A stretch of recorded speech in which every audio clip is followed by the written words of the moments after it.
Son of Jack! Jack! Le film commence avec une scène où une vieille dame conduit sa voiture vers un magasin. La femme âgée tente de guider un enfant local sur le bon chemin. Il venait juste de voler un bonbon du magasin. Elle dit au caissier d'appeler la police et explique qu'on doit payer pour ses actions. Le garçon s'excusa auprès du caissier et courut chez lui. À ce moment, 2 voleurs entrèrent dans le magasin. « Yo, Osama, sors-moi l'argent de la caisse maintenant !» Et après avoir pris l'argent de la caisse, ils abattirent froidement le caissier. La femme réussit à se cacher derrière une étagère, mais elle cria au coup de feu et ils la trouvèrent. Beaucoup de gens vinrent aux funérailles d'Evelyn Mercer, y compris ses fils adoptifs. Près de la maison où ils avaient grandi, la police les surveillait déjà. Un flic dit à un autre que l'aîné des fils s'appelle Bobby Mercer, surnommé le Michigan Mauler. Jack est le plus jeune des frères. Il ne ressemble pas à un fauteur de troubles, mais il est tout aussi imprudent que son frère aîné. Jeremiah est le 3e frère. Il a plus l'air d'un citoyen respectueux de la loi que les autres. Le 4e ange, un soldat, pour une raison quelconque, ne s'est pas présenté. Evelyn avait été une mère gentille pour eux. Elle avait sorti des centaines d'enfants de l'orphelinat et leur avait trouvé des foyers. 4 d'entre eux étaient les fauteurs de troubles les plus désespérés qu'elle ne pouvait placer nulle part. Alors, Evelyn les adopta elle-même. Les frères connaissent bien le lieutenant Green.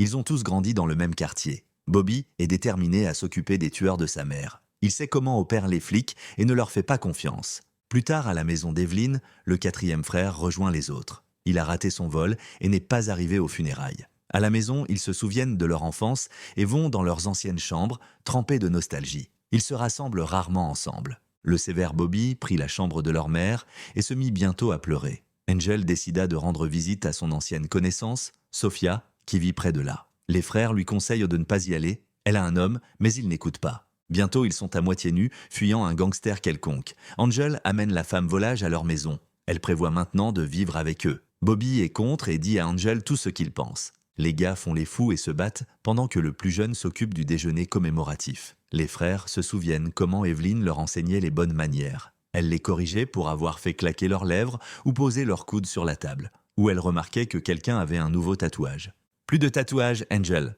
Sans finir le déjeuner, Bobby convainquit les autres d'aller jouer au hockey. Ils jouent brutalement et battent quelques gars locaux dans le processus. Ça faisait longtemps qu'ils n'avaient pas passé du temps ensemble comme ça. Après le hockey, les frères vinrent réclamer l'héritage.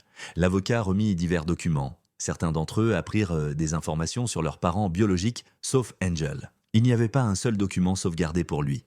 Les frères divisèrent rapidement l'argent liquide et allèrent à l'entrepôt que Jeremiah avait récemment acheté pour démarrer une nouvelle entreprise. Après ça, ils traînèrent dans un bar pour boire quelque chose de plus fort. Les plus vieux se moquèrent de Jack qui se prenait pour un rocker cool. Le barman s'approcha, offrit ses condoléances et commença à parler d'un gang local qui faisait des ravages. Angel, Bobby et Jack étaient déterminés à partir à la recherche des tueurs de leur mère adoptive. Jerry, l'homme de famille, décida de rentrer chez lui. Les frères restants questionnèrent le barman sur ce qu'il savait, puis ils décidèrent de s'armer. Bobby donna à un frère un pistolet, au deuxième un bidon d'essence et prit un fusil de chasse pour lui-même. Qu'est-ce que j'obtiens? Qu'est-ce que j'obtiens? Tu viens avec nous? Tiens, chérie, pique-les avec ça. Oh merci. De rien. Le trio fit irruption dans un bar où des voyous s'amusaient, criant « Police !» Quelques voyous restèrent, et avec leurs petites amies, ils furent forcés de s'asseoir sur les canapés. Le principal fut aspergé d'essence, et ils commencèrent à poser des questions. Ce n'est pas la partie où on parle, d'accord? C'est la partie où on écoute. Il prétendit avoir été un témoin et aurait dû voir les tueurs entraînant au terrain de basket. Mais le meurtre s'est produit à 11h et les lumières du terrain s'éteignent à 22h. Ça signifie qu'ils n'étaient plus là. Mais ils ne le crurent pas et l'emmenèrent au terrain pour voir par eux-mêmes. Et oui, les lumières s'éteignent vraiment, alors ils le laissèrent de partir.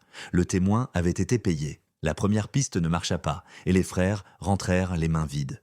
Bobby soupçonnait qu'Evelyn elle-même avait pu être la cible et le vol n'était qu'une couverture. Le matin, Jerry rejoignit le trio. Ensemble, ils allèrent voir le propriétaire du magasin pour lui demander de leur montrer l'enregistrement du meurtre de leur mère. Après avoir regardé les images, ils conclurent qu'il n'y avait aucune raison de la tuer. L'argent était déjà pris et elle n'avait pas vu leur visage. C'était une pure exécution. Musique? Une personne aurait prétendument entendu les coups de feu. La police lui avait parlé le plus longtemps. Après avoir découvert la description du témoin, un gars nommé Safra, les frères allèrent au terrain de basket où ils traînaient souvent. Bobby interrompit le jeu et commença à taquiner les joueurs, puis frappa l'un d'eux au nez avec un ballon et sortit immédiatement son arme. Le voyou commença à parler de sa mère qui avait été tuée de sang-froid. En entendant la description, un gamin essaya de s'enfuir. Jack le poursuivit. Angel bloqua la sortie arrière, Bobby vit qu'il l'avait attrapé et conclut son discours. « Salam alaikum ». Apparemment, le gars essayait d'avertir quelqu'un et c'était son frère, Damian. La description lui correspondait. Après avoir fouillé dans les affaires des athlètes, ils découvrirent où ils vivaient. Jerry disparut à nouveau, il devait emmener ses filles à la gymnastique. Les autres frères attendirent Damian dans la voiture. Bientôt il se montra. Les frères coururent après lui. Voyant l'arme dans les mains de Bobby, l'homme eut peur et décampa. Quand il arriva à son appartement, il lâcha 2 Rottweilers sur Bobby. Angel effraya les chiens avec un extincteur. Damian, bien sûr, avait une corde préparée pour un tel cas. Il fit une descente en rappel depuis le 6e étage, tirant en arrière pendant qu'il descendait. Bobby ne put penser à rien de mieux que de couper la corde. Damian heurta le trottoir à plat et commença à supplier pour une ambulance. Ils lui offrirent un marché. Ils appelleraient une ambulance en échange de noms. Alors qu'il partait, le pauvre gars céda et désigna 2 personnes qu'il avait payées pour un faux témoignage. Ils devaient être trouvés au casino. En arrivant au casino, les Mercer repérèrent rapidement les 2 tueurs d'après la description. Mais les gars remarquèrent le trio suspect et ouvrirent immédiatement le feu. Les frères poursuivirent la paire en voiture. À cause de la neige, la visibilité sur la route était mauvaise. Angel tira sur le conducteur avec un pistolet et il s'écrasa dans un banc de neige. Puis Bobby percuta leur voiture, mais la poursuite ne s'arrêta pas là. Finalement, Bobby poussa la voiture du criminel, la faisant tourner puis se retourner complètement. Angel et Bobby battirent d'abord les gangsters puis les éliminèrent de sang-froid, exactement comme ils avaient fait à leur mère. Le lendemain matin, le lieutenant Green et le détective Fowler arrivèrent sur la scène du crime. Bien sûr, après, ils rendirent visite aux Mercer. Le docteur Hachimarf leur parla de la mort d'Evelyn. Bobby nia toute implication, peu importe ce qui s'est passé, mais Fowler lui montra un cheveu qui avait été trouvé sur l'un des tueurs morts. Cependant, Bobby savait que c'était un vieux piège. Il n'allait pas se laisser piéger pour avouer. Green demanda à Bobby de partager s'il trouvait quelque chose, mais Bobby resta silencieux. Le chef de gang Victor réprimandait ses hommes pour avoir engagé des tireurs locaux alors qu'ils auraient dû trouver des tueurs à gages d'une autre ville. Il força le gros gars, Evan, à manger par terre. L'épouse d'Evan protesta et finit par devoir manger à côté de son mari. Sweet ordonna de découvrir qui avait tué les tireurs. Les frères, pendant ce temps, voulèrent découvrir qui les avait engagés. Sophia convainquit Angel de ne partir nulle part, comme quand on avait 16 ans. Quand ils furent laissés seuls, un agent d'assurance vint concernant la police d'assurance vie de leur mère. Il s'avéra que Jerry avait payé son assurance vie sur un gros montant. À ce moment, Sophia commença à paniquer quand elle vit un paquet de préservatifs auxquels elle était allergique. Jerry lui ferma la porte au nez pour pouvoir parler à l'agent. Son entreprise était au bord de la faillite et maintenant le frère allait recevoir 400 000 $. Dans l'appartement du tireur, un arsenal sérieux d'armes fut trouvé. À peu près au même moment, Angel découvrit que Jerry s'était impliqué avec des gangsters. Quel gangster exactement? Un homme de l'hôtel de ville pourrait savoir. C'est lui qui a fermé l'entreprise de Jerry et l'a mise en faillite. En plus des armes, une caméra avec des photos d'Evelyn fut trouvée dans l'endroit du tireur. Sur les photos, on la voit ensemble avec l'avocat qui a exécuté le testament. Les 4 frères firent irruption dans sa maison. La grande gueule Sophia se montra aussi et commença à crier sur Angel au milieu de la rue. Juste alors, l'avocat arriva. Bobby le jeta dans la neige, souleva sa chemise et commença à gifler son ventre nu. Pourquoi leur avait-il menti, disant qu'il n'avait vu Evelyn qu'une fois? Il s'avéra que l'homme avait une relation avec leur mère. Bobby s'excusa pour le traitement brutal et pour la fenêtre cassée. « Je m'excuse, monsieur Brown. » Pendant que Bobby était assis sur les toilettes et que Jack prenait une douche, Angel décida de leur dire que le 4e frère n'avait pas été entièrement honnête. Il était en faillite. Il devait aussi rendre visite à un fonctionnaire nommé Douglas. L'avocat fut également questionné par le lieutenant qui dit que le jour du meurtre, Evelyn avait soumis une sorte de rapport à la police. À ce moment, 2 des frères attendèrent le conseiller Douglas dans un parking et commencèrent à le questionner sur le gangster avec lequel Jerry s'était impliqué. Il les ignora et s'assit dans sa voiture, mais l'intérieur avait déjà été aspergé d'essence.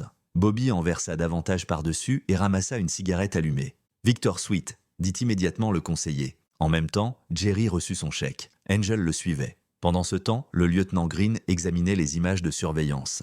Quand Evelyn était venue au poste le jour du meurtre, elle avait parlé avec le détective Fowler, mais il ne l'avait jamais mentionné. Bobby découvrit que Victor avait autrefois été un laquais pour son oncle jusqu'à ce qu'il le noie dans la rivière et prenne le contrôle de tout le quartier, et Jerry devait de l'argent à la moitié de la ville. Juste maintenant, il s'approcha d'Evan au bowling et lui tendit un sac d'argent. Jerry recevait un gros paiement d'assurance vie de la mort de sa mère. Les frères s'approchèrent d'Evan et le menaçant avec une arme, prirent le sac plein d'argent de lui. Ensuite, on nous montre comment le conseiller vint voir Sweet et lui dit qu'il avait été questionné à la fois par un flic et Bobby Mercer. Il avait peur et était nerveux, mais Sweet réalisa que le fonctionnaire l'avait vendu et l'envoya s'asseoir à la table des enfants. Pendant un jeu de poker, il se moque d'un de ses subordonnés et menace de coucher avec sa fiancée sexy, disant qu'elle est bien trop bien pour lui. Plus tard, il renvoie les femmes et les enfants et exécute le conseiller. Les frères sont tendus, ils ont hâte de confronter Jerry. Quand il vient à la maison de leur mère, Bobby le frappe tout de suite et le force à répondre du meurtre d'Evelyn.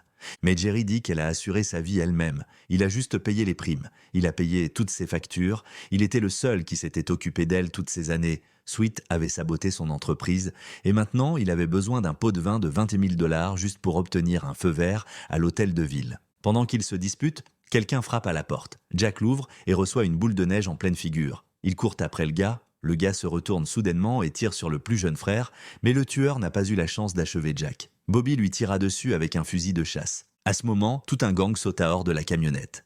Jack prit une rafale de balles dans les jambes et le reste des frères se précipita à l'intérieur. Jack appela à l'aide et les Mercer ouvrirent le feu. 3 gangsters furent déjà envoyés de l'autre côté. Bobby essaya de tirer à travers le mur pour atteindre les autres. L'un des attaquants passa par la porte arrière et Jerry le poignarda avec un couteau. Angel en abattit un autre du 2e étage. Ils furent à court de balles et Bobby battit le dernier tireur à mort avec une brique. Bobby lui-même fut presque renversé par une camionnette, mais Jerry la percuta juste à temps. Jack saignait abondamment et mourut bientôt. Bobby demanda au conducteur confirmation qu'il les avait envoyés, puis lui tira dessus. « Mon petit frère, enfoiré, remercie Victor Sweet. » Green demande ce qui s'est passé. Le lieutenant lui-même leur dit que Sweet a tué leur mère parce qu'elle voulait mettre le gangster derrière les barreaux après avoir découvert qu'il détruisait la vie de son fils. Alors, comment allons-nous gérer tout ça? C'était de la légitime défense, n'est-ce pas? Green alla à la salle de billard pour confronter son partenaire corrompu. Chaque mot sortant de la bouche de Fowler était un mensonge. Green ramassa une queue de billard et frappa le flic sale avec, puis se dirigea calmement vers sa voiture. Mais Fowler le poursuivit dans la rue et lui tira dessus. Le salaud rapporta immédiatement par radio que 2 hommes noirs avaient tiré sur son partenaire. Green et Jack furent enterrés. Feu. Les frères réalisèrent qu'ils n'obtiendraient eux plus d'aide de la police. Bobby regretta qu'il soit rentré à la maison et ne savait pas quoi faire ensuite. Il ne voulait pas perdre d'autres frères. Jerry suggéra de donner les 400 000 $ entiers pour qu'il les laisse tranquilles. Il rencontra Evan et transmit son offre. Ils acceptèrent de se rencontrer dans 3 heures, mais d'abord Fowler devait être traité. Jerry encaissa le chèque et envoya sa famille loin. Sa femme demanda à Bobby de prendre soin de son mari. Angel trouva un gamin dans un champ et lui donna 20 $ et un tas de barres de chocolat pour qu'il les aide. Le gamin roux frappa à la porte de Fowler et proposa d'acheter du chocolat. Le flic fut distrait et Angel se faufila dans sa maison. Il jeta un sac sur sa tête, serra une ceinture et commença à étrangler le flic sale. Jerry sortit vers Evan avec l'argent. 2 autres gangsters l'attendaient dehors. Ils le fouillèrent et le conduisirent chez le patron. Angel ne tua pas Fowler, même s'il était un flic sale. C'était un crime trop grave. En même temps, Sophia alla à la police et dit que son petit ami prévoyait de tuer un flic. Une équipe fut immédiatement envoyée chez Fowler. Il fut content d'entendre la sirène. La voiture avec Jerry s'arrêta au milieu du lac gelé. Un trou avait déjà été découpé dans la glace pour lui. Angel dit qu'il dirait à la police que le salaud avait tué son partenaire. Et alors, si je l'ai fait, personne ne croira un Mercer. Mais Angel portait un micro et le lieutenant dans la camionnette entendit leur conversation. Pourtant, Fowler n'abandonna pas et se jeta sur Angel. Sweet arriva au lieu de rendez-vous. « Noyons cet idiot et sortons d'ici. » Le gangster en manteau de fourrure sortit de la voiture et regarda la pile d'argent. Sweet demanda « Pour ces 400 000 $ était-il censé pardonner aux frères et les oublier ? Je viens juste d'enterrer ma mère et mon frère et je pense que c'est un paiement suffisant, Vic. » En fait, Jerry avait une autre offre. Il préférait donner l'argent aux ouvriers qui entouraient Sweet. Le gangster était sûr que Fowler le couvrirait. Il serait là dans 1 minute, mais Fowler avait d'autres choses à gérer. Il avait pris Angel en otage. Les flics ne comprenaient pas ce qui se passait, ils étaient venus pour l'aider et maintenant il faisait quelque chose de fou. Le flic ouvrit le feu et un sniper l'élimina. Angel ne portait pas de micro. Il avait trompé Fowler. Sweet se demanda lequel de ces hommes oserait l'éliminer. Et puis Bobby apparut à l'horizon. Mercer défia le tueur de sa mère à un combat à poings nus. Le combat se transforma en bagarre. Bobby battit Sweet et l'assomma. Ses anciens subordonnés ramassèrent le corps et le jetèrent dans le trou de glace. Après ça, les Mercer firent face à un interrogatoire intense au poste de police, mais toutes leurs déclarations se résumaient à parler des mères des flics qui les questionnaient. Les femmes donnèrent à leurs hommes des alibis en béton. « Vous ne devriez pas parler mal de la mère de quelqu'un d'autre, mais il a parlé de la mienne, n'est-ce pas ? A-t-il dit des détails ? Bien sûr. » Les frères commencèrent à restaurer la maison. Les garçons locaux étaient tristes qu'Evelyn ne revienne pas, et Bobby vit sa mère encore une fois.